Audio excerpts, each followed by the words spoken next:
আসসালামু আলাইকুম। বাংলাদেশি যুবক ফয়সাল 2 বছর 8 মাস সাজাপ্রাপ্ত হওয়ার পর ইতালির আদালত ইতালি থেকে স্থায়ীভাবে বহিষ্কারের নির্দেশ দেয়। 25 বছর বয়সী ফয়সাল ইতালির জেনোভা শহরে ফিনকেন্ট্রিয়াতে কাজ করত।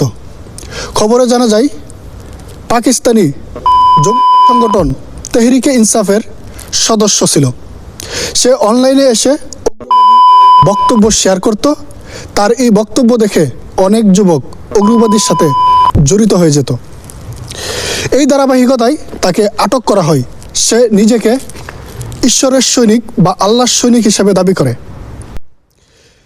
মূলত আল্লাহ দুনিয়াতে কোনো সৈনিক পাঠাননি, পাঠিয়েছে নবী রাসূল, যারা কিনা শান্তির বার্তা নিয়ে পৃথিবীতে আসেন। এমনকি প্রত্যেকটা ধর্ম শান্তির কথা বলে, উগ্রবাদী কথা বলে না। ধন্যবাদ জানাই ইতালির পুলিশকে উগ্রবাদকে প্রশ্রয় না দেওয়ার জন্য।